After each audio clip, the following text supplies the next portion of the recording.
Michael Weiss. He is a Dem candidate for Nevada, 3rd Congressional District.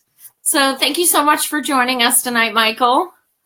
Well, thank you very much, Joy, for having me. It is awesome to be on here. And this show right here is exactly why, one of the reasons that I am very much in favor of net neutrality, because it is because of net neutrality that shows like Real Progressives can basically exist and give candidates like me a fair shake. Mainstream media may have shut us out, but thank you very much for having having me on today. Absolutely. That's a really good point. That is definitely one of our fears, because without independent media, we're kind of screwed. That's what not just RP, but like a lot of us follow independent media, period. So just a little bit of your background. As I said, you're from Nevada. In 3rd Congressional District, that is Las Vegas area? Yes, and just one thing. Depending on where you are in Nevada, Nevada can be considered fighting words. Oh! Home means Nevada.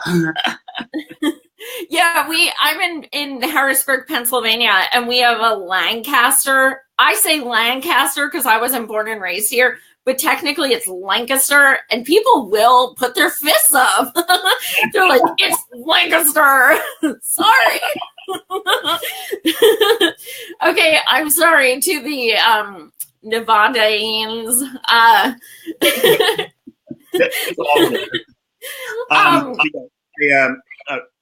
I was born in Las Vegas at 6:19 a.m. at Sunrise Children's Hospital, July 3rd, 1982. And my mom consistently jokes that that was the last time that I ever willingly woke up at that hour.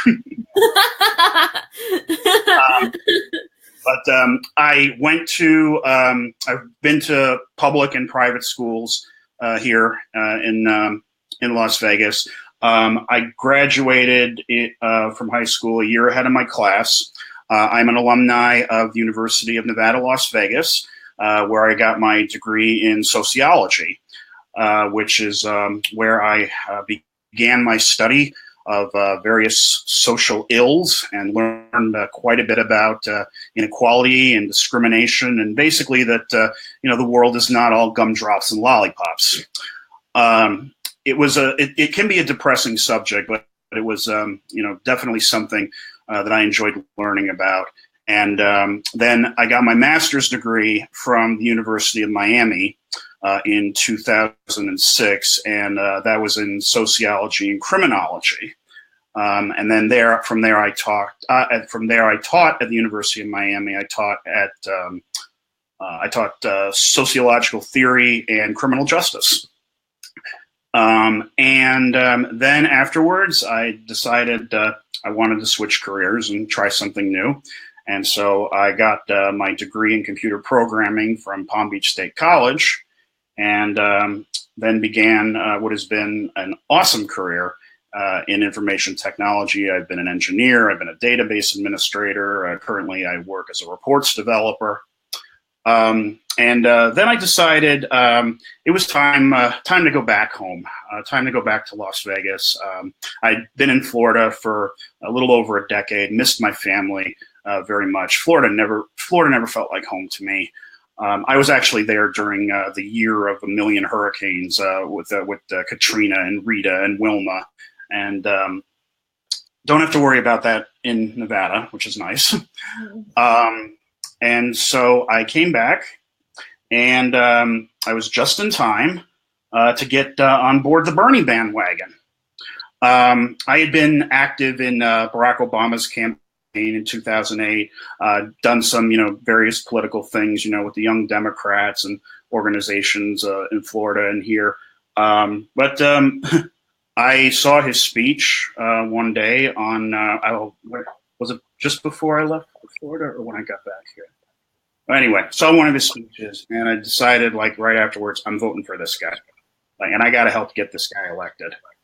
So I go to my local precinct office, and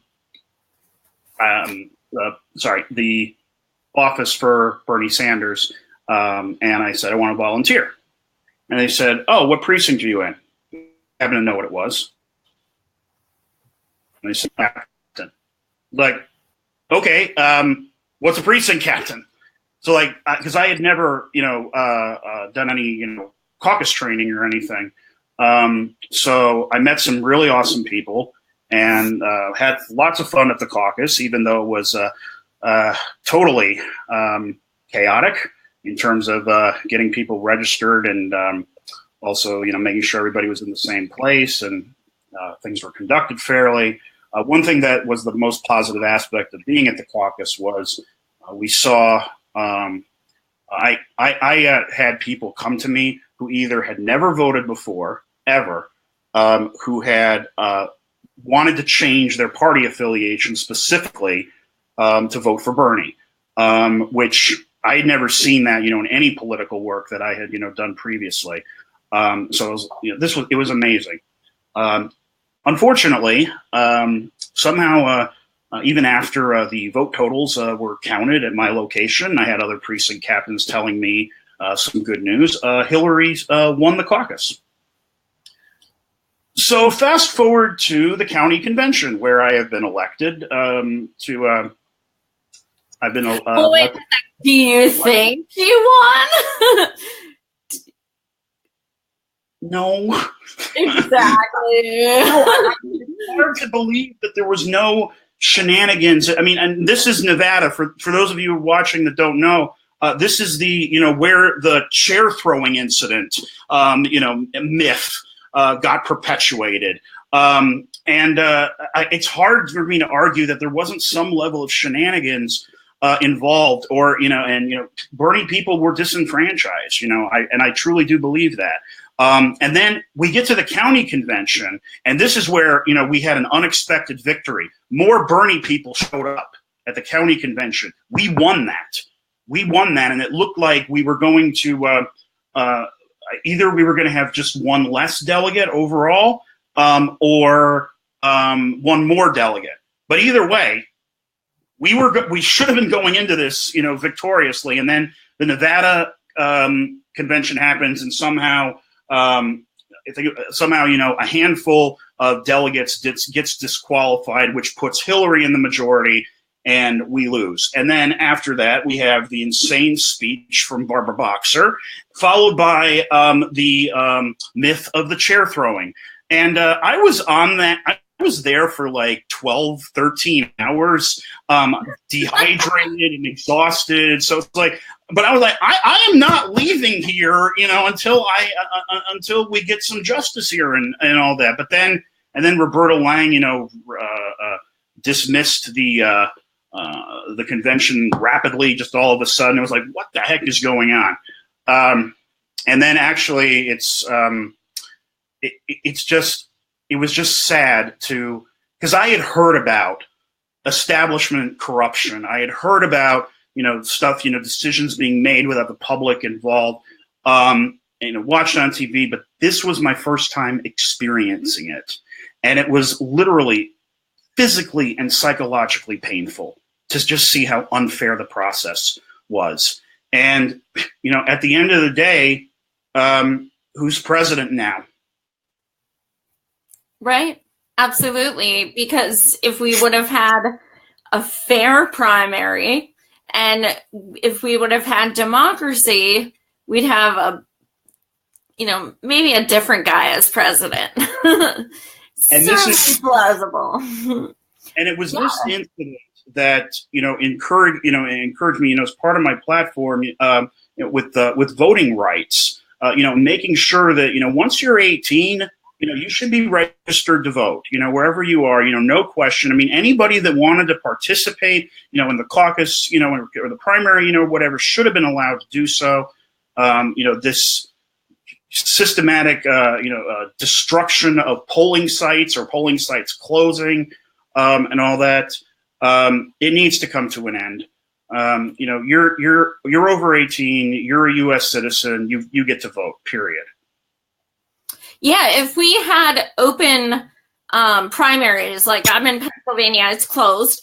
If we had open primaries and automatic voter registration at 18, I don't think Trump would be in the White House. Like, there's too much red tape for people to just go and do that one thing. Mm-hmm. It's just, they try to impede people of color and people who are below poverty lines, things like that. They purposely make it difficult for, those disenfranchised people to vote. And then they get discouraged and they don't want to do it again. So it's definitely not by accident, unfortunately. So that being said, when you see all of that, I mean, just seeing it on video, I was crying and clenching my fists, and I was just like so disgusted. How do you then convince yourself to run as a Democrat? Did you think about going independent first, or like what is your take on still going with that party? Well, there was a huge Dem exit movement, which I was not a part of, but I fully respected everyone that did. I totally understood it. Fully respect you, and good for you and all the others for exercising their voices and taking a stand against the party.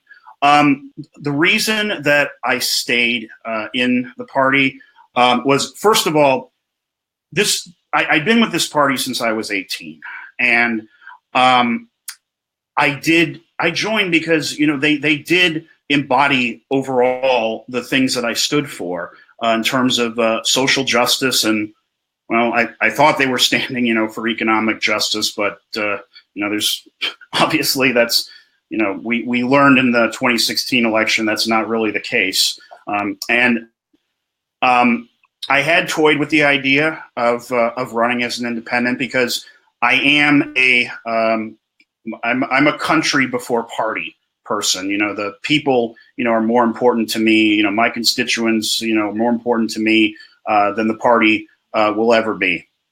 However, we have an election system which is biased towards two-party. We have some places, have what do you call it? A jungle primary, a two-part, top two primary, which is fairer because then everybody runs at once, regardless of party. And if nobody gets 50%, the top two go against each other. We saw that in Georgia. I think parts of California do that too. There was actually a bill on the during this last legislative session that would have created a nonpartisan primary. It failed. And I think that's something that, when you have two parties that have a strong stake in the status quo, that makes it much more difficult for anybody that is not in the party to have a voice.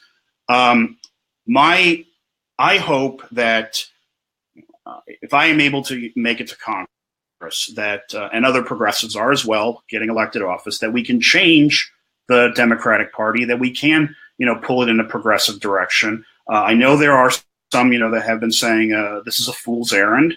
For now, it's what we have. It's what I have to work with, and in that regard, even though there will be a D next to my name, and I do hope the Democratic Party will evolve in a progressive direction, I am putting the people before the party, and none of the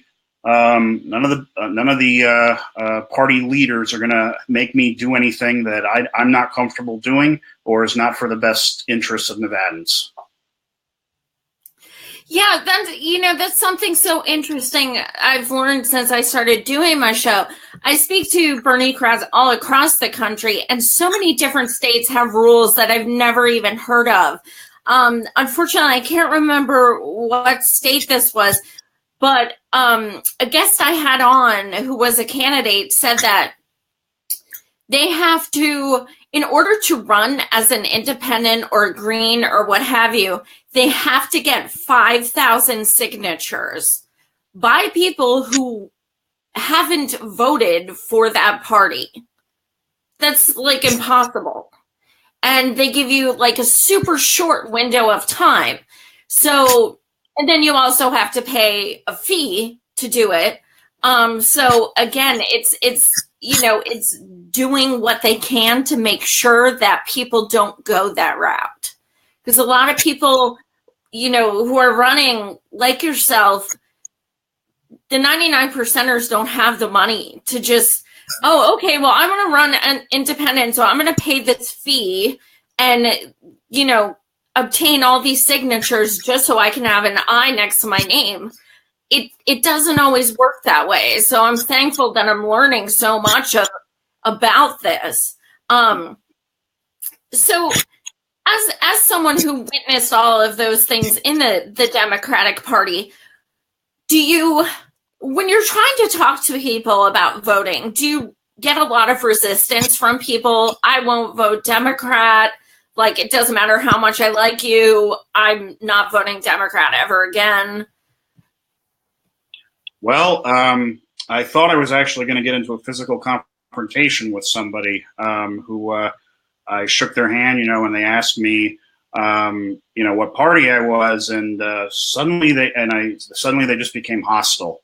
And so there was somebody behind. I don't know if he was going to, assault me or anything, but there was this guy behind him who pulled him aside. And this was right during when I kicked off my campaign.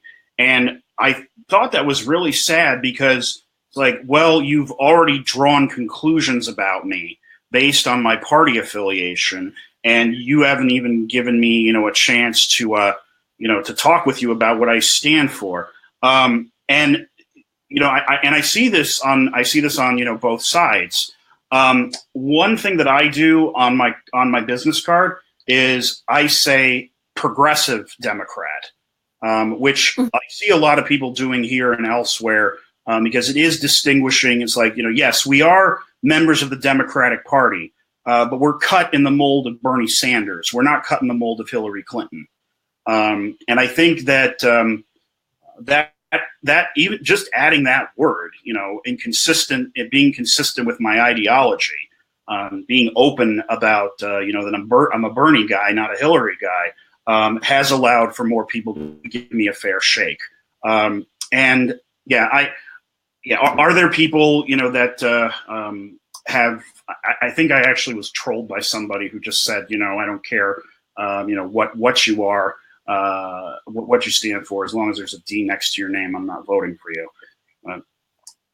The best I can do as a candidate is just try to tell people what I stand for and what I believe in, what I'm going to do. The fact that I am not taking corporate money, the fact that I'm not taking money from super PACs or special interests, all individual donations, has allowed for some people to at least give me a fair listen, even if they have suspicions about the Democratic Party. I'm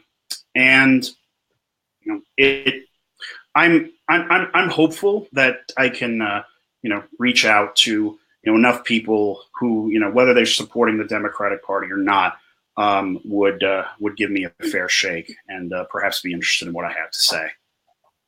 I totally agree about putting the progressive word first, because I noticed that as well. Like, when I see Democrat without that progressive, I'm like, okay, they're Republican light, they're a centrist. Like, Democrat doesn't have the same meaning to me anymore at all. Usually it's like neoliberal. Like, that's a Democrat. So at least if you put that progressive word in front of it, it kind of opens people up to giving you more of a chance.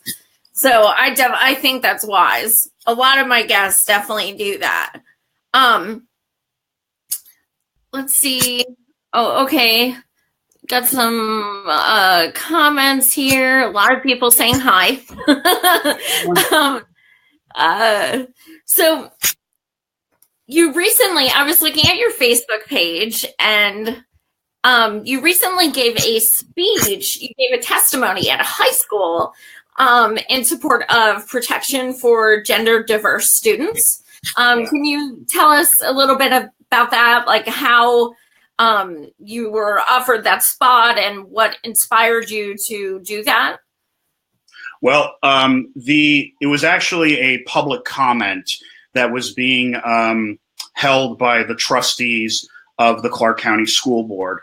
So anybody that wanted to could make a public comment, and a lot of people did want to make public comment, but they didn't have enough time for everybody, and so they just drew names, and I got to go up there. And these guidelines are an effort to protect gender diverse students from bullying, from discrimination, giving them fair access to services, facilities, effectively treat gender diverse students just like everyone else, and also recognize that gender diverse students are a group that is that has been frequently bullied, and that and that these guidelines will help protect them in terms of helping tell teachers what to look out for, develop policies, that type of stuff. And when I went there, the opposition went first, and the rhetoric, the hateful rhetoric that I heard, I don't even want to repeat here. And it is just amazing at the extent to this. It was there were teachers, there were parents, there were even kids just spewing hatred, for trans students, for the trans community, for the LGBTQ community. And during that opposition, it was like, I just felt, this is why I need to fight. This level, because there's this level of hatred, against, LGBTQ and the dreamers, and there's just so much hate, for people that are different. And so when I went up there, I mentioned, in that I have Asperger's syndrome, and I know exactly what it is like to be bullied and tortured and ridiculed just for being different, just for not conforming to some sort of norm. Which, you could argue that the establishment has been bullying the Bernie people, for quite some time. But yeah, so I, gave my testimony, and I said, this is not acceptable. Treatment of human beings because of some, inalienable characteristic, just some, whether it's sexual preference, gender identity, race, country of origin, we all deserve to be treated with dignity and respect. And that's why, we've had to create laws to allow for, civil rights, equal rights, because they're, the majority, those in power were not given them, Exactly. And so in that regard, a big part of what my campaign is, and I say this, because somebody asked me like where my activism, began, where my political activism began. And I said, like, well, it was in school when I, experienced, being treated differently for being on the autistic spectrum. And then, learning that, growing up and studying sociology, and just seeing that all these horrible things, happening to groups of people that don't deserve it just because they're different.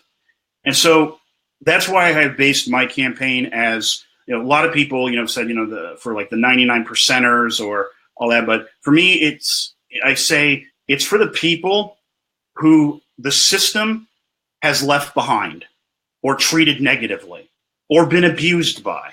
Because we have in our country a system that has just laid the hammer down on anyone that is different, anyone that is, poor, of a minority. And right now they're going after the trans community. We're seeing it, not just with the gender diversity guidelines, we're seeing it with the, Trump's attempt at, banning them from the military. And now we're also seeing with his policy involving allowing health care providers to not provide care based on their religious beliefs. Mm-hmm.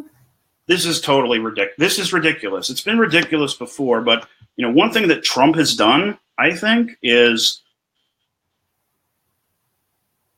too. We saw the extent of hate throughout this country. We also saw, the good news was, a expression of love and tolerance. Unfortunately, right now, there's that, I read this expression somewhere, my idols are dead and my enemies are in power type of thing, but not for long. Not for long. I am very optimistic in 2018 that, the progressives, regardless of what party they're affiliated with, that we're going to make substantive gains in 2018, and then in 2020 we're going to have a president that represents all the people, not just the top 1%. Oh, I hope so. I'm gonna call you up when I get discouraged, because lately I've been quite defeatist. But I'll tell you that is like, and I can fully understand that, because there is a lot of anger right now. But what I think the progressives are doing differently, that I don't think the establishment is doing, is the establishment is running a lot of its candidates on we hate Trump. We need to get rid of Trump, or this person represents Trump. You need to vote for us because we hate Trump, and that's not going to work. I think what the progressives are doing, at least what I'm trying to do in my campaign is yes, Trump is bad. We got to oppose him, but we also got to provide an alternative. We also got to provide, a platform that will resonate with the people. We have to say, this guy's bad, but we got something better. So this is what we've got for you. And that's why you see, progressives, openly talking about, Medicare for all and free college tuition, the living wage, et cetera, because we're saying the status quo isn't working. The establishment is not giving us anything new. So we've got some good ideas here. Now we got to make them happen. Absolutely. That's one of my biggest complaints about the Democratic Party, besides cheating, is the fact that all they talk about is Trump did this, Trump said that. Okay, well, millions of us left you, so try to win us back. What are you doing, or what are your beliefs? Sell us on your party, because right now all you're doing is tearing up the other side, which really isn't that hard. So to be like, we're better, I pretty much think most anybody is, so that's not really something to brag about. So yeah, no, I totally agree. They need to start giving a reason to vote, for the people to vote for them instead of just against the Republicans. It happens too much. Like the DCCC, did you see their new campaign slogan? No. For you, their new campaign slogan is literally, have you seen the other guys? That's literally their slogan. I got it on a mailer. Why I'm still getting mail when I'm an independent, I have no idea. And I thought it was a joke. And I opened it up, and sure enough, that is what it is. And I looked online, and that's what it says on their website and everything. So that's literally what your slogan is now. You're not even coming out with, we are the party of, or we want to change this. It's like, vote for us because these other people suck. Wow. That's all they've got. I did not see that. It's crazy. It's absolutely crazy. Well, I actually haven't paid much attention to the DCCC since they endorsed the establishment candidate in my race without giving me or anybody else in the race a fair shake. So, who is in your district? Who's running? No, who's the establishment in your district? That would be Susie Lee. Okay, right. Okay. Yeah. And Herman, if you're watching, I freaking love you. I had a gentleman by the name of Herman on Farahi. He was running in Michael's district a few days ago. He did pull out, but he is a beautiful person, and he's still going to be an activist and still fight for us. So I'm honored to have interviewed him, and now hopefully Herman's votes will now come to Michael, all because of my show, obviously. Yeah. Well, thank you very much. We're not taking any vote for granted here. The establishment, does this, cockamamie thing where they just assume, that one candidate, is drops out, and then another candidate will automatically get their votes without having to do any work. I am a firm believer, that every vote needs to be earned. I am not, expecting support. I mean, if all of Vermont's people came over to me, that would be great.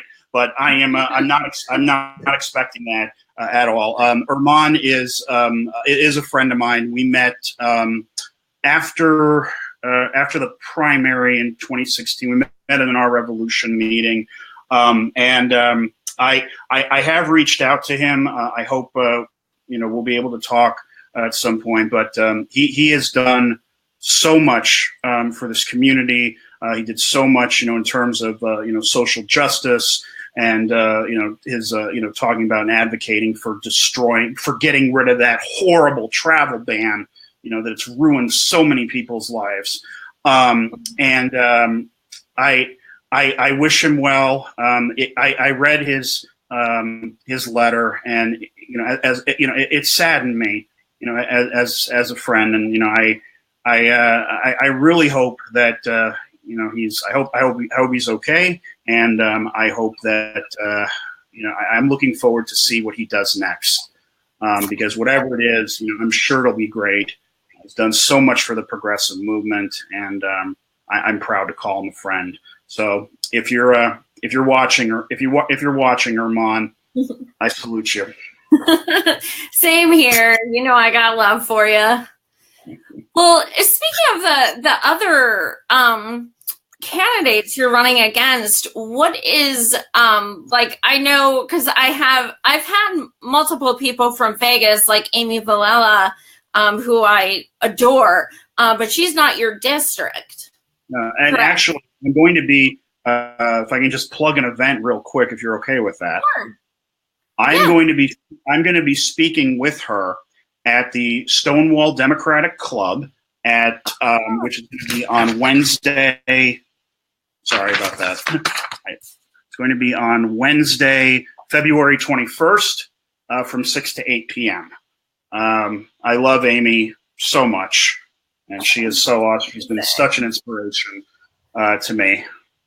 Yeah, absolutely. She's just a hero in so many ways. I have so many great people from Las Vegas on here. We are an awesome city with awesome people. And something I've learned about you guys is you do a lot of stuff together as a community. Like a lot of the candidates, you guys hold events together and everything. I haven't seen that with any of the other candidates who have come on. I digress a little, but you did talk about Medicare for all. What is your stance on that? Do you support universal health care? What are your views on that? As soon as I am able to, if I make it to Congress, as soon as I am able to, I'm going to co-sign HR 676. I promise you that, and I promise all the viewers that, and I promise everybody else that is supporting me. I hate health. I hate the current health insurance system. I'm gonna be blunt. I have been under because I have Asperger's syndrome, so I've been under doctor's care in some regard, and there's often been issues in terms of is medication covered? Is a doctor? Can I see a doctor? Do I have to wait? Doctor, what type of therapy? And it's so friggin' chaotic. So just on a personal level, I've just a great deal of frustration, which, also probably contributed to, the delay in, me being accurately diagnosed as being on the spectrum until later in life. But, I like people, dying, because they don't have, some money on their hand to go into, a doctor's office, or not getting, procedure done or anything like that. We have the monetary resources to provide health insurance to everybody. And don't let anybody tell you otherwise. I mean, if we can give a $1.5 trillion tax cut, or rather add $1.5 trillion to the debt as a result of a tax cut for the 1%, we can give everybody health insurance. We can. It's just a what? Are you familiar with something called MMT? That something with monetary policy, right? Modern monetary theory. Is that related to the revitalization of demand side economics? Well, essentially, it's federal taxes don't pay. Basically, the easiest way to describe it is when people say that we can't do something because of the debt is obsolete. We can do whatever we need to do. We don't have to cut something to something else. Basically, as far as on a federal level, the amount we can spend is infinite. They're all too often, especially I noticed with the Republicans a lot as well, and even with the Dems, they kind of fearmonger and say that we can't do this because it'll add to the debt. But that's not a concern because the debt is completely obsolete. Yeah. We need to. Yeah. What's that? Yeah, this is why, arguments for balanced budgets and, cutting entitlements and all that, it's simply not accurate. The way that we were able to, revitalize after the stock market crash, and this is where it was demonstrated that, we're in, grim economic times, we can run a deficit. We can help, put people back to work. We can, help them, get their lives back together, and then, take some of that money back later. But yeah, this whole thing with, deficit hawks, I've never bought into that. Am I for, in terms of responsible spending? I guess that, would be, people would have various definitions of it, but I am for spending that benefits the people. I am for, putting money into college tuition, to make sure everybody can go to college. I am for, having a taxation system that provides, the middle and working class with disposable income, so that they have, they can buy stuff. I support a tax on Wall Street speculation, which would, bring in, a bunch of money for those that are, concerned that somehow we're gonna run out of it or not be able to fund anything. I'll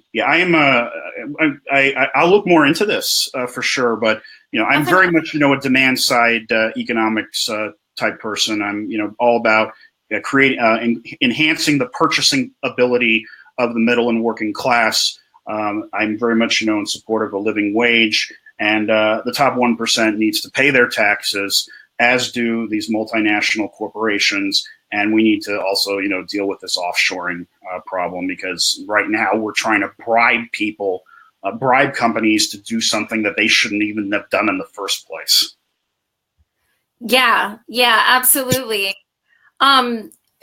You also mentioned free college tuition. Mm-hmm.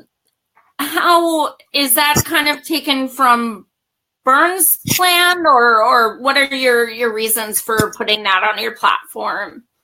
Well, I do support the College for All Act, which I think he introduced that in the Senate. If I'm wrong on that, I very much apologize. But we are no longer at a point in time where where you can get a good paying job with no education or very little education at all. Our jobs, are becoming, more complicated and more technologically advanced, and require additional training. And what we have done a fantastic job of in this country is, we have, shipped many of our jobs overseas. Our technology, has advanced, and we have a lot more advanced jobs, but we're not training the people to take over those jobs. And we're not giving them opportunities because because tuition is ridiculously expensive. I've heard, people say like, well, yeah, but you can apply for, Pell Grants and this grants and yada, yada, yada. But still, like, we're giving everybody, the opportunity to go to K through 12, but we're not giving them the opportunity to, do what they need, if they want to get, a high paying job.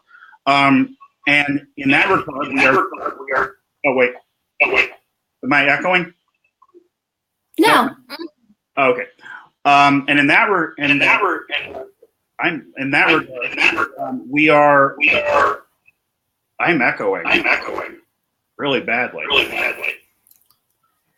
Oh, I don't know. You sound okay to me. Okay. All right. I'll just keep. Oh, wait. Now it works. Okay. Yeah. All right.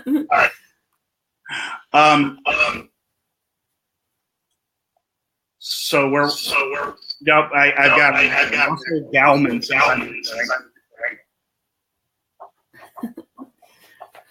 I didn't break anything. Russell, did you do something?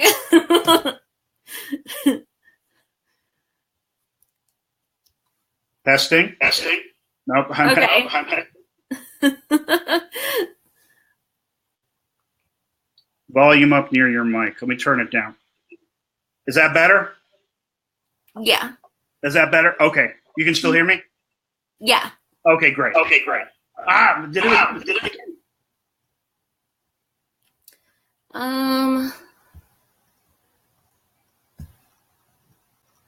Says Joy.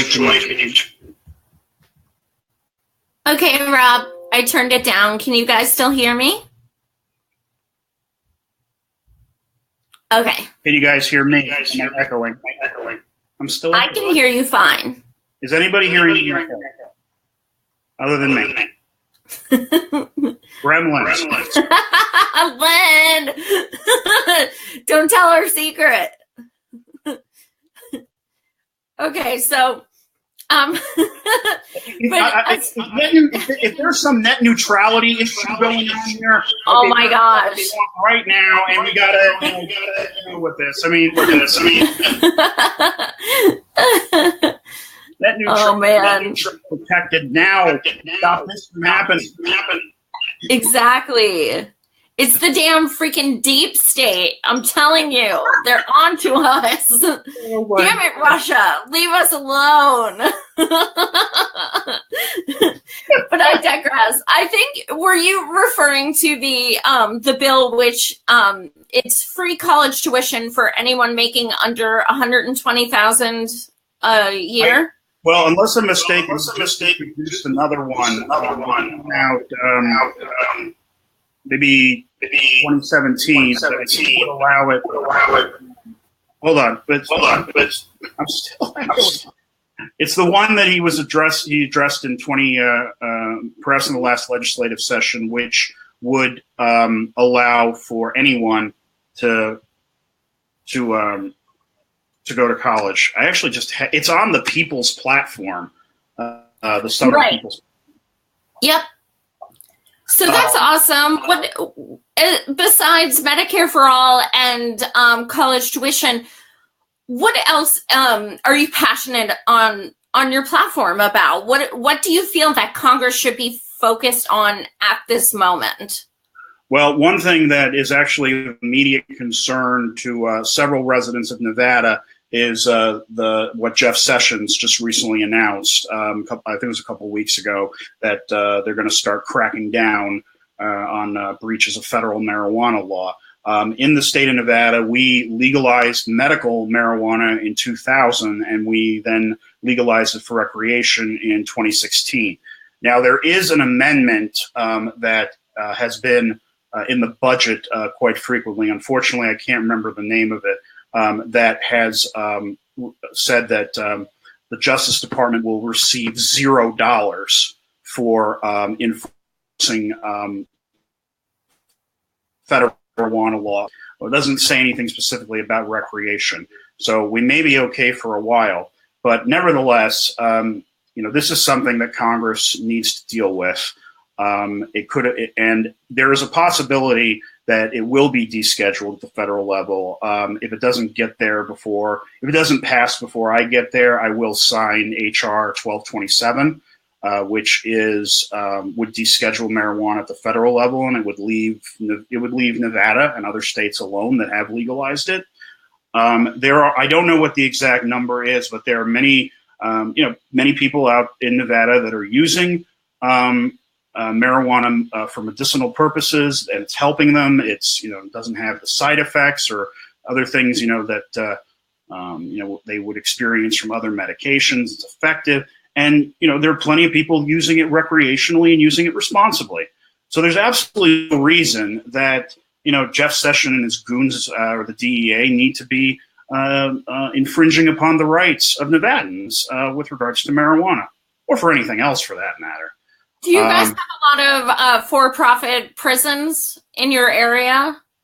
We don't, but I am in favor of ending private prisons once and for all. And even those that are public, because of like some of the work contracts that they have, with other companies, even if there's sometimes a mixture of like prison labor from public institutions somehow benefiting private companies too. And they're not getting paid, anything, anything at all, 2 cents, or whatever. And, outcomes are terrible, horrible things happen in private prisons. They do whatever it is that they can to make sure that they stay in as long as possible. There are companies that have sued the governments in which they're working in for like not giving them enough prisoners. And I don't know whose idea it was to profit off of this, but they're idiots. They're inhuman. Well, I do know that the Clintons make a pretty penny from their for-profit prisons. So that's always interesting. But yeah, I mean, we all know for a fact that people of color are the ones who just totally get screwed with all that. They help them make their quotas, and I it's incredible. Sorry, go ahead. No, that's exactly what I was going to say. Absolutely. What else do you think they should be focused on? I know DACA is huge right now, what we're facing. I know we mentioned Herman. Is there a huge movement where you live for the fight to stand with people for DACA? Yes, there is. We have a significant Hispanic population, and we've also got people from all over the world, living in Las Vegas. And again, I go back to just humanity and the basic human rights. The dreamers came here when they were kids. Some of them, as babies. Some of them may literally have never set foot on Mexican soil or the soil of wherever they came from. And we're the policy, with letting DACA expire, and we're seeing deportations, families getting torn apart, businesses get hurt, and of no benefit whatsoever to our society, or to our community, or to our economy. And I am a supporter of a Clean Dream Act, and I want to see to it that the dreamers are allowed, those who have filled out DACA are allowed to stay here, and we can get them on a path to citizenship as quickly as possible. And the problem, and this is just horrible, If ICE starts cracking down on wants to start cracking down on the Dreamers, even more so, they have the information. We trust our government. We told the Dreamers, our government said, trust us. You fill out this documentation and you stay here, and we won't come after you. And I don't care if it was done under in another administration. Trump has broken that promise. And Russell just brought up a really good point as well. Some of these people have actually served in our military. Mm-hmm. That it's like you're going to literally risk your life for our country and then be told you don't deserve to live here. I can't fathom that. That's. Yeah. Well, unfortunately, we have we don't just have a president, this way, but we have an entire administration. We've got elected officials who, just, thrive on hatred in some way, shape, or form. Who, I've told people, put aside, how you feel about how you feel about immigration for a second. You understand that, like, if all 11 million undocumented workers were somehow thrown out tomorrow, that our economy would crash to the point of, that would make the housing crisis look like Disneyland. I mean, these individuals have provided, so much, have contributed to our economy. They have, served in our military. I mean, here's something that I don't think gets talked a lot about, and I don't know the numbers on this, but people have been critical of the solvency of Social Security, which the problem with that is there's a cap on it right now. Once you get past a certain amount, you stop paying into it. But who's paying into it right now? That is never going to take it, never going to see any of it ever. The Dreamers, the undocumented workers. They're paying into it and they're not taking it out. You could actually, if Trump's idea, were ever to, come to fruition, Social Security, for all we know, could be tanked because we would lose a significant chunk of its contribution. Now, having said that, the long-term solution is to take the cap off and, move on with that. But the fact of the matter is, these individuals are contributing to our Social Security system, and they're never going to see any of it. It seems like that's always what things come back to, the lack of empathy from so many people. It's that, fuck that, if it doesn't happen to me, I don't give a shit. It's just that attitude. It's just, I'm going to wait till it happens to me before I start to give a damn. And it seems like the majority of Republicans are like that, but quite honestly, so many Dems are like that too. We've kind of lost our humanity in so much. So I can see that good heart in you. I can see it. And that's what makes me excited to have people like you running, because you're sincere. Russell said earlier that you sound like a humanist, and you do, which is pretty awesome. That's a pretty good compliment. Thank you very much. Thank you. Well, what if you want the people who are watching to leave, to take away one thing from this interview, so that you stay in their minds and they recommend you to other people and look up your information, what do you want to leave them with? Well, if you'd like to learn more about me, you can always visit my Facebook page, Weiss for Nevada, where you can see some of my interesting videos. You can see. Yes, please do that. Please do that. He has a rap video. He has a Super Mario Brothers video, and he has a turtle video. and there's more coming. I guess part of what I tried to do with this campaign And I'm able to do it, because, again, not taking any corporate money, not selling out to special interests, is, try to implement, what I believe, would be helpful to our society. And essentially that starts with, just basic human rights and, just the right to be the right to be who you are and the right to where you come from.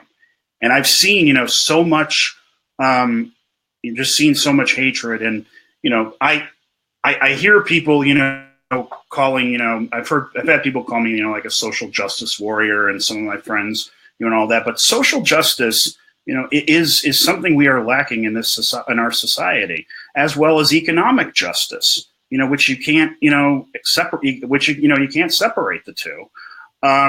And we're also in an era where our just freedom of expression is being jeopardized. I go back to net neutrality for a second, which is abolition is a thinly veiled attempt at trying to silence outsiders on the internet and elsewhere. And so the question was, what do I want them to take away? What do I want them to take away from this? I would say that if you are looking for a candidate that, will listen to you, will talk to you, that's accessible, that's fighting for change that is, of benefit to everybody, that, is seeking, implementation, of human rights, civil rights, equal rights, for everybody, then I would like to be your candidate. I would like to talk with you. I'd like to hear your concerns. And, I've got no commitment other than to the people of this, to the people of Nevada, the people of this country. And I will people have told me, it's a fool's errand not to take corporate money, but honestly, I'd rather, work for the interests of the people than sell my soul to corporate interests. And I will never take a dime from it. I don't care if they promise me the world. So either I win this, with the help of the people, or not. Absolutely. Do you want to give your website and all that fun stuff, your Twitter? Sure thing. So my website is weissfornevada.com. That's WEISSFORNEVADA.com. You can follow me on like me on Facebook at facebook.com/WeissForNevada, on Twitter at WeissForNevada. And I just found out that I had created an Instagram account and I totally forgot about it. Apparently, I've got like 20 followers on there already. I haven't even done anything. So I'm on Instagram. I'm on Instagram too.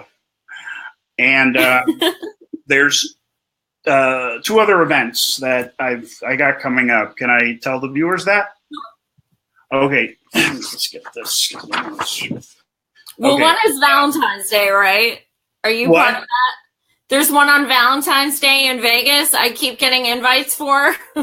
The Our Revolution one that's on February. Yeah. I'll be there. As will my custodian of records, who also happens to be my girlfriend, Michelle Gallegos. Watching. Hello, Michelle.